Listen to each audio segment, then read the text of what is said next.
There are certain questions that demand our deliberate contemplation and scrutiny, in the hope of arriving at a deeper understanding of the world around us and the forces at play within it. To ignore such inquiries is to remain shackled by superficial perceptions and fleeting impressions, deprived of the chance to explore their underlying causes and broader contexts. Yet, thoughtful reflection on the nature of events unveils subtle threads connecting various phenomena, threads that grant us a wider perspective and help us make more conscious, mature decisions. It is from this point that we recognize the act of questioning not as a mere intellectual exercise, but as the first step on the path to wisdom and enlightenment. Consider this: according to statistics, nearly 720,000 hours of video are uploaded daily to YouTube. That is equivalent to approximately 82 years of continuous footage, amassing to an estimated total of 600,000 years of content since the platform's inception in 2005 until the present year 2025. This naturally raises a pivotal question. Do servers even exist that can store such an unimaginably vast quantity of data, amounting to millions of terabytes, produced by a single platform, among tens, hundreds, or even thousands of others? And that's not to mention the exponential growth of artificial intelligence databases and the relentless collection and storage of user data across the internet, for both commercial and non-commercial purposes, as though a global archive is being created for the entire human race.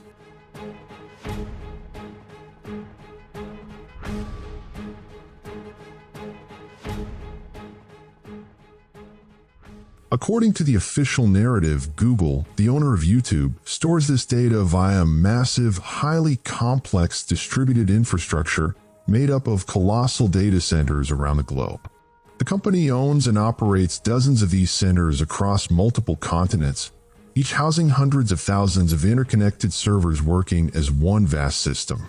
They rely on distributed storage technology, using systems like the Google File System, in which each video is divided into parts stored in different locations.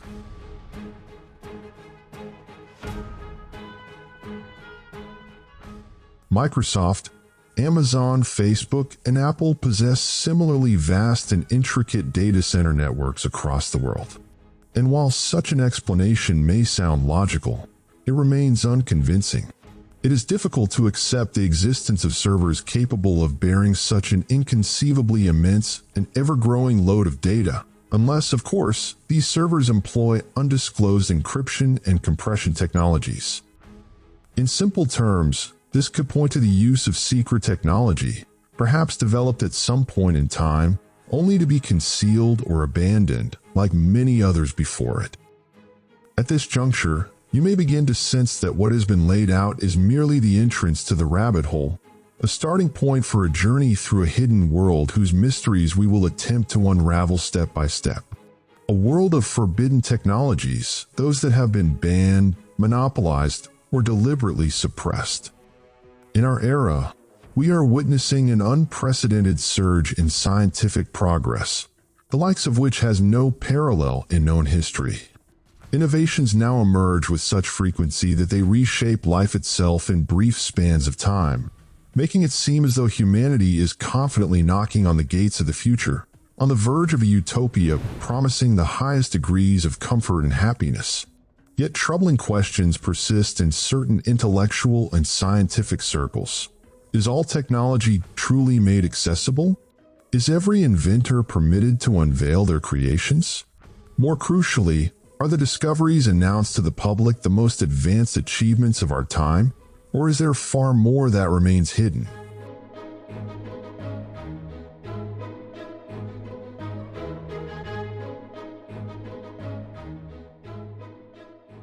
Some researchers argue that there exists a shadow realm of innovation kept from public view, either to preserve delicate economic balances or for reasons tied to political and social control.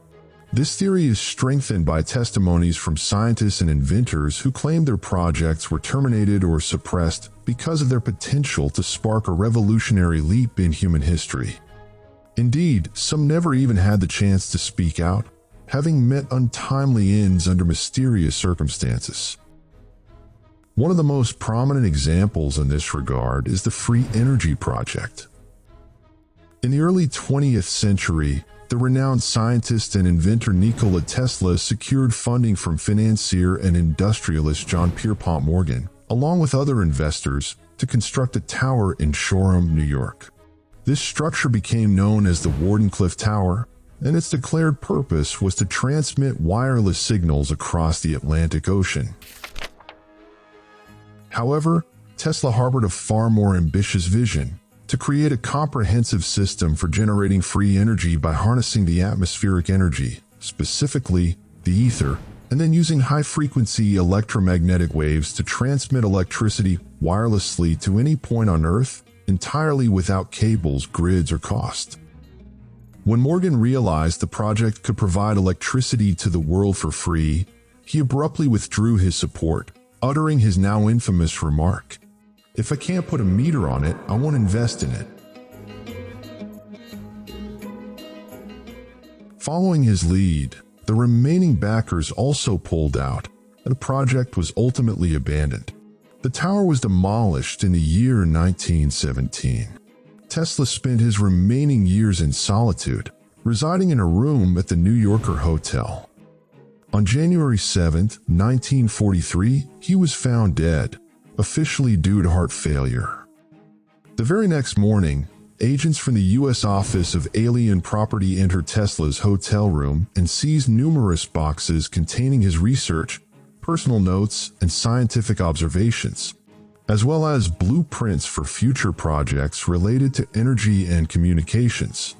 This occurred despite Tesla being a U.S. citizen, raising questions as to why the Office of Alien Property was involved at all. Subsequently, the U.S. government appointed physicist John George Trump, uncle of President Donald Trump, to examine Tesla's confiscated materials. His report concluded that Tesla's papers contained nothing dangerous or practically viable, dismissing them as mere theoretical conjectures. However, many doubted the authenticity of this report, suspecting it to be a deliberate attempt to obscure the truth and appropriate Tesla's discoveries for clandestine projects.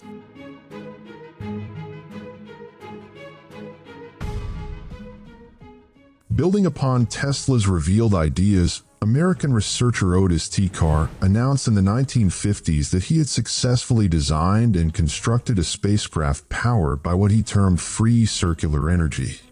The craft was circular in shape, resembling the classic flying saucers, and operated via an electromagnetic rotation system that generated anti-gravitational force.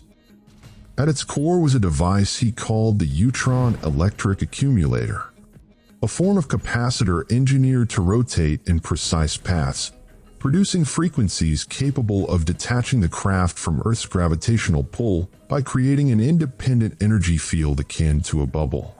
Carr later founded his own company in Baltimore and attracted several investors who helped him construct the prototype. However, during a public demonstration, the prototype failed, opening the door to legal accusations including fraudulent advertising and deceptive fundraising. Carr was subsequently imprisoned, his company was shut down, and all related projects were frozen. Nonetheless, many believe Carr was a casualty of the industrial order built on fossil fuel monopolies, and that his invention was denied a second chance to prove itself, unlike the case of Thomas Townsend Brown. In the 1920s, decades before Carr's endeavor, American physicist Thomas Townsend Brown made a curious observation during his experiments. When capacitors were charged with extremely high voltage, they exhibited a subtle but distinct movement in a specific direction, as though attracted by some invisible force. This phenomenon was later termed the Biefeld-Brown effect, which Brown interpreted as an interaction between electricity and gravity, a discovery he believed could lead to a revolutionary propulsion system. Brown developed a disc-shaped aircraft prototype, visually reminiscent of flying saucers, which he called an electrogravitic craft. He conducted multiple tests, demonstrating the aircraft's ability to lift and move without mechanical engines or fuel. However, when he presented his experiments to various organizations, including the U.S. Air Force, the project was absorbed into what were known as black programs. Classified initiatives related to the development of advanced technologies and unconventional weaponry beyond public or even legislative oversight.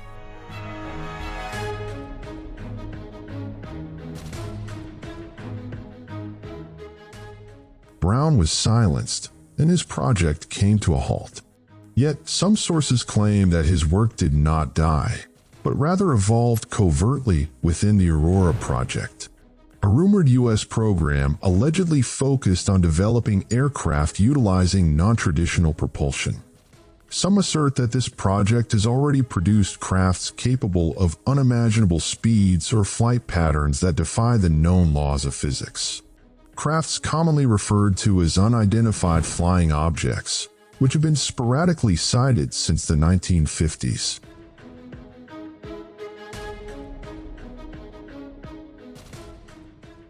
In his book Tomorrow's Energy Needs No Fuel, Arthur C. Aho presents a critical perspective on modern technology, emphasizing the urgent need to reassess prevailing energy paradigms. He proposes alternative approaches to harnessing natural and cosmic forces, such as frequencies and vibrations, as potential energy sources. Aho suggests that a deeper understanding of these forces could lead humanity to energy independence without compromising the environment.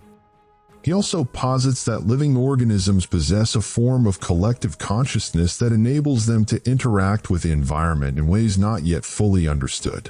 He cites bees as an example of creatures that seemingly tap into cosmic frequencies, claiming they utilize Earth's natural vibrations to facilitate flight. This brings us to a provocative hypothesis. Bees do not actually fly. According to classical aerodynamics and conventional flight principles, bees should not be capable of flight in the same manner as birds or typical insects. Equations like Bernoulli's theorem show that the surface area of a bee's wings and the speed at which they flap are insufficient to generate the lift needed to support their body mass. Thus, an alternative theory emerges, suggesting that bees achieve flight not by aerodynamic lift, but through levitation.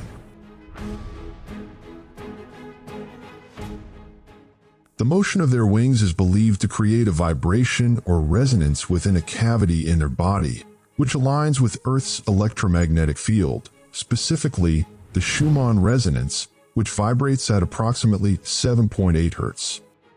This alignment is said to produce a localized electromagnetic field, a kind of energy bubble, that neutralizes the effects of gravity or nullifies the force of buoyancy.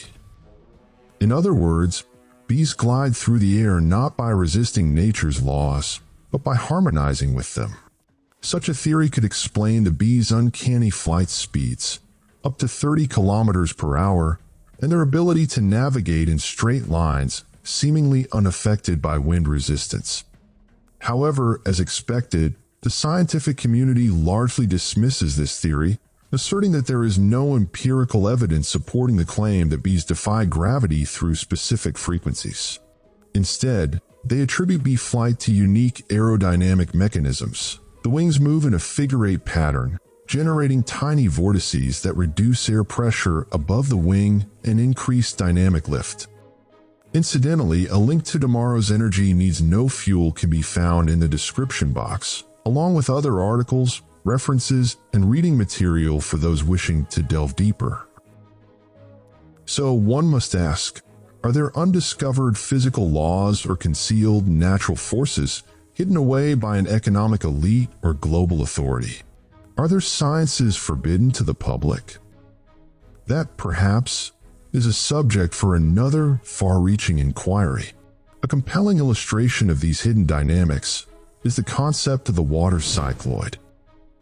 In the early 20th century, Austrian scientist Victor Schauberger developed a profound fascination with the cycloid motion of water, sometimes referred to as spiral vortex flow. This phenomenon occurs when water flows in a naturally spiraling motion, as observed in rivers and springs.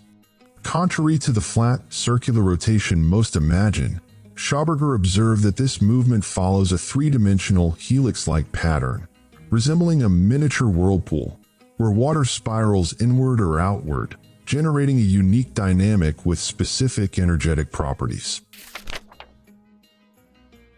Schauberger viewed water not as a passive physical substance, but as a living entity. He believed that by observing water, one could unlock the mysteries of the cosmos. This seemingly simple philosophy led him to revolutionary ideas.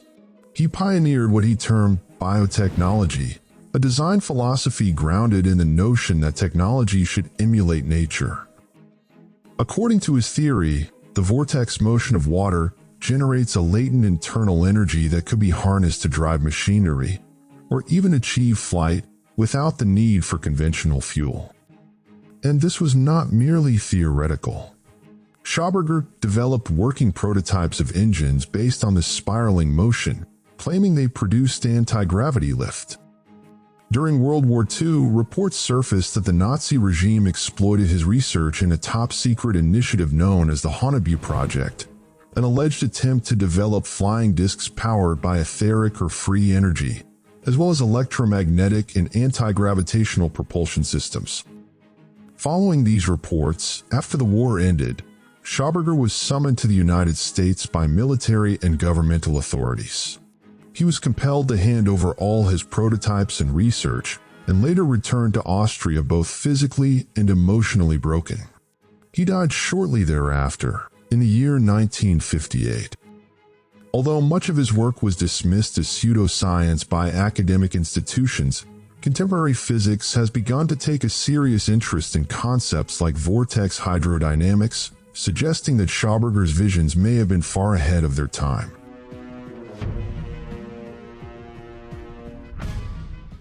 In the same vein lies one of the most controversial and enigmatic stories of modern invention, the water fuel cell. In the early 1990s, independent American inventor Stanley Meyer claimed he had developed a system capable of powering cars using ordinary water instead of gasoline. His invention, essentially a water-powered engine, functioned by splitting water into hydrogen and oxygen through low-voltage electrolysis. While electrolysis itself had long been known, it traditionally required more energy than it yielded. Meyer's innovation, however, reportedly utilized electrical resonance, specific frequencies that stimulated water molecules to dissociate efficiently, drastically reducing energy consumption. According to his claims, a small amount of water could generate significantly more energy than the same volume of gasoline. In fact, one of his water power vehicles allegedly traveled from Los Angeles to New York, a distance of approximately 4,000 kilometers, on just 23 liters of water, a feat many hailed as a scientific miracle. Meyer secured a patent for his engine in 1990. Not long after, he announced plans to launch his invention into commercial production and stated that water-fueled engines would soon enter the market. In televised interviews, Meyer recounted receiving lucrative offers from foreign governments and private entities, offers he declined, refusing to sell his invention to those who might exploit it militarily or monopolize it. But on the evening of March 20th, 1998, while dining at a restaurant in Ohio with his brother and two Belgian businessmen interested in European distribution, Meyer suddenly stood up and ran outside shouting, "They poisoned me! They poisoned me!" He collapsed moments later and died instantly. As expected, the coroner's report listed the cause of death as a cerebral aneurysm. Yet Meyer's family, particularly his brother, never accepted the explanation, firmly believing he had been assassinated. Following his death, the entire project was abandoned. His patent expired and faded into obscurity. The engine itself vanished, and despite the efforts of independent engineers and hobbyists, no one has successfully reproduced it. Speculation abounds that Meyer was silenced by powerful oil conglomerates or governmental agencies, using sophisticated methods such as neurotoxins to eliminate a threat to their interests.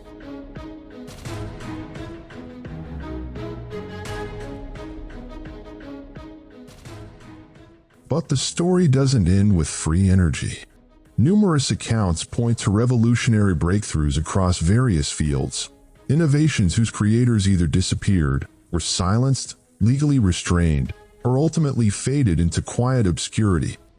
One of the most compelling examples is the Rife device, an emblem of controversial medicine and a testament to the systematic suppression of medical innovations that threaten major corporate interests, especially in the field of cancer treatment.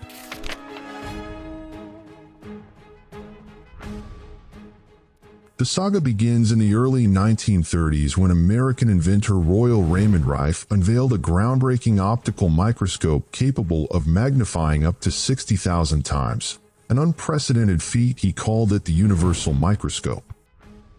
With it, Rife managed to observe live viruses in their natural colors, a remarkable advancement at a time when electron microscopes could only view viruses after destroying or staining them. Using this extraordinary instrument, Rife studied cancer-causing microorganisms and discovered that each had a unique vibrational frequency. By exposing them to specific resonant frequencies, he was able to disrupt and destroy these pathogens without harming surrounding healthy cells.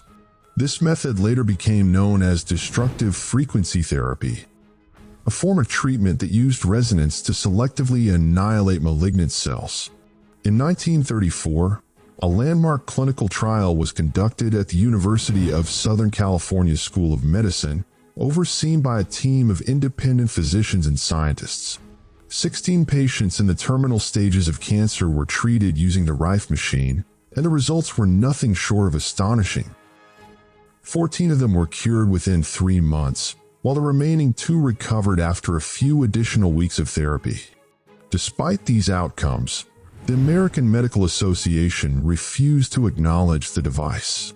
Dr. Morris Fishbein, then one of the most powerful figures in American medicine, spearheaded an aggressive campaign to discredit both Rife and his invention. By the late 1930s and early 1940s, Rife faced legal persecution on charges of fraud and unlicensed medical practice. He was briefly imprisoned, his equipment seized, and his laboratory was destroyed in what was widely suspected to be an act of arson. Many of the physicians who had supported or used the device had their medical licenses revoked or were subjected to threats and intimidation. In time, Rife retreated from public life, suffering repeated mental and physical breakdowns. He died in isolation in 1971, his revolutionary device buried with him in obscurity. Though its effectiveness had been demonstrated, powerful pharmaceutical interests saw to its erasure. As Barry Lyons wrote in his 1987 book, The Cancer Cure That Worked, the suppression of Rife's work remains a cautionary tale of how innovation can be silenced in the face of profit-driven agendas. These accounts are but fragments from a much longer and continuing narrative, a pattern that persists to this day. Young inventors striving to develop alternative fuels, free energy devices, or effective medical treatments often see their projects derailed. Many are thwarted by lack of funding, sudden legal entanglements, or the mechanism known as silent acquisition. This practice involves powerful corporations purchasing breakthrough inventions only to lock them away, or acquiring fledgling startups during their infancy, effectively burying innovation before it matures. Despite the far-reaching implications of such acquisitions, they receive little media attention, as they typically occur under tightly controlled legal frameworks involving intellectual property transfers and strict non-disclosure agreements that prevent inventors from speaking publicly. Furthermore, reports indicate that some technologies are classified as national security risks, giving governments the authority to seize them or impose severe restrictions on their dissemination and commercial development. In the United States alone, thousands of patents remain sealed under national security provisions, their creators barred from advancing or even disclosing their innovations. Naturally, these examples raise profound questions about the existence of a covert policy shaping the trajectory of technological advancement, not merely in its funding and development, but in its very visibility. This hidden hand determines which breakthroughs emerge and which are entombed, forging a category of forbidden technology that compels us to reconsider who holds the reins of the future. Who decides whether an innovation serves humanity or preserves the economic, political, and military dominance of a select few? In the next installment, God willing, we will delve deeper down a rabbit hole into the realm of the global elite, who they are, how and why they monopolize technology, and their sweeping efforts to collect and archive the personal data of every human being on Earth.